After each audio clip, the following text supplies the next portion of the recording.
जोधपुर में वरिष्ठ वन विशेषज्ञ और शोधकर्ता प्रोफेसर अनिल छंगाणी जी से सत्यमेव न्यूज ने विश्व जैव विविधता दिवस के मौके पर खास बातचीत की। डॉक्टर अनिल ने बताया कि किस तरीके से इस कोरोना जैसी महामारी में राजस्थान की जो जैविक सब्जियां हैं जो प्रतिदिन खाने के लायक है, उन सभी से सब राजस्थानी इस महामारी से बच सकते हैं।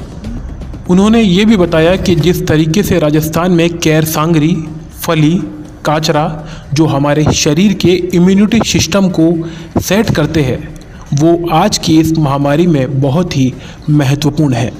तो आइए सुनते हैं प्रोफेसर अनिल छंगाणी जी से। विश्व जैव विविधता दिवस आज है और हर बार की तरह सत्यमेव न्यूज़ आप सभी के साथ में एक ऐसे व्यक्ति से बातचीत करता है, ऐसे व्यक्ति से रूबरू होता है जो विश्व के लिए, अपने प्रदेश के लिए काम करता है। राजस्थान में कोरोना का कहर बहुत ही परचम पर पहुंच चुका है।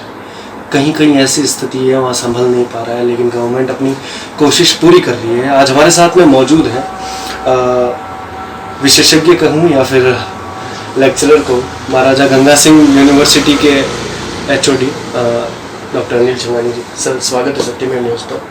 धन्यवाद। सर, आपने आर्टिकल लिखा है आज एक जैव विविधता दिवस पर, क्या कहना चाहेंगे, क्या कार्य करेगा ये जो आर्टिकल, उसके बारे में जो मेरे ख्याल से अगर आप देखें तो जो कोरोना का इम्पैक्ट पूरी दुनिया में आया जी, और जो इम्पैक्ट उसका, जो डेथ उसने अमेरिका में, यूरोप में की, उसके कंपैरिजन में हिंदुस्तान में कुछ कम है उसका इम्पैक्ट, और राजस्थान में उससे भी कम है।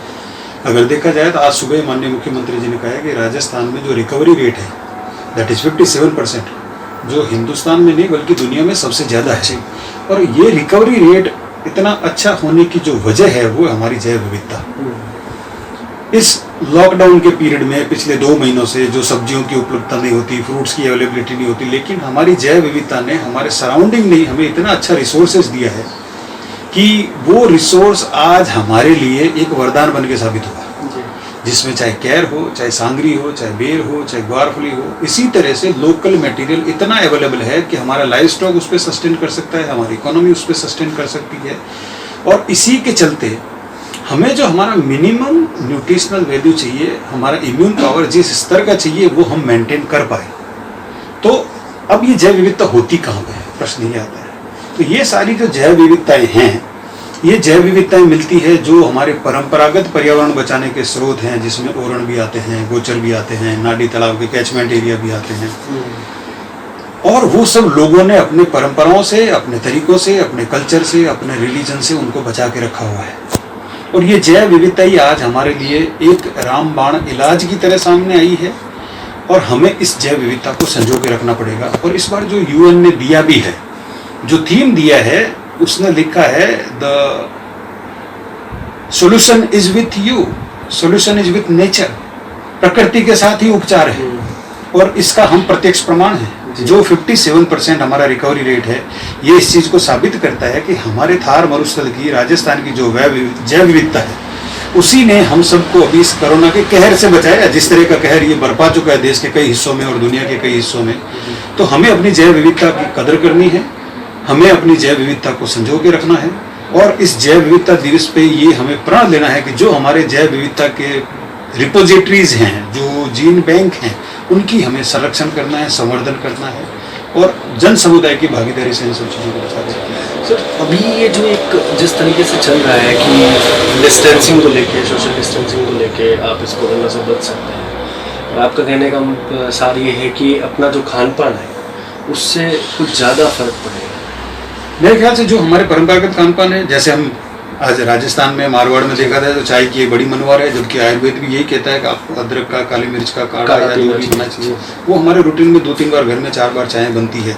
जिस तरह से हमारी दादी माँ या माता जी हमारे गर्म पानी सुबह नींबू के साथ लेती हैं, जिस तरह मौसमी विटामिन C, तो जो हमारे परंपरागत तरीके हैं, जो हमारा खान पान है, कुएं का पानी, जिस तरह से हमें साफ पानी पीना चाहिए। और हमारे जो परंपरागत तरीके हैं, हमारा जो फूड प्रिजर्वेशन का जो प्रोसीजर है, जो हमारा कुकिंग का प्रोसीजर है, जो ट्रेडिशनल वे से हम उसमें हल्दी डालते हैं, जिस तरह से हम जीरे का छौंक देते हैं, राई का छौंक देते हैं, अजवाइन का छौंक देते हैं, ये सारे के सारे आयुर्वेद में हर्बल और मेडिसिनल वैल्यू के साथ में।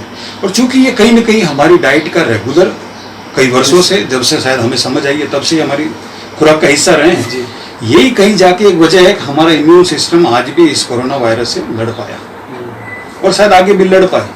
इसलिए इस जैव विविधता दिवस पे हम ये अर्ज करते हैं पब्लिक को कि जिन जैव विविधताओं के सहारे आप हर प्राकृतिक आपदा में, वो चाहे अकाल की हो, चाहे वो सूखे की हो, या अतिवृष्टि की हो, या मलेरिया का हो, या हेजा का हो, या इस बार जो कोरोना का कहर आया है, इस सब में आपको बचाता है आपका शरीर का इम्यून सिस्टम, आपका डाइटरी कंपोजिशन, आपका बायो रिसोर्सेज, आपका नेचुरल रिसोर्सेज, आपकी बायोडाइवर्सिटी। और ये जो जो परंपरागत स्रोत इनको बचाने का काम करते हैं, उनको संरक्षण करना चाहिए। अगर उन पर अतिक्रमण आ रहा है, अगर उन पर कोई एक्जोटिक प्लांट स्पीसीज आ गई है, उसको इरेडिकेट करना चाहिए। तो सरकार को हम एक सजेस्ट भी करने वाले हैं कि आप अपने कार्यक्रमों में, क्योंकि जो बड़े शहरों का मजदूर वर्ग है वो सभी आज अपने अपने गांव में आया हुआ है, तो अगर हम परंपरागत स्रोत जो भी हैं, ओरन गोचर है, नाडी तालाब आगूर है, इनको अगर इम्प्रूव करें, उनके खेत की जो बायोडाइवर्सिटी इम्प्रूव करने का काम करेंगे, तो वो हमारे लिए सस्टेनेबिलिटी का एक होगा और विश्व समुदाय के लिए हम एक एग्जाम्पल सेट कर पाएंगे। हमने अपने लोकल रिसोर्सेज के बेस पे ही सारा कुछ अपना मैनेज किया। बहुत बहुत शुक्रिया सर सत्यमेव न्यूज़ से जुड़ने के लिए। तो दोस्तों, हमारे साथ में डॉक्टर अनिल छंगानी जी मौजूद थे। देवेश व्यास, जोधपुर से, सत्यमेव न्यूज़।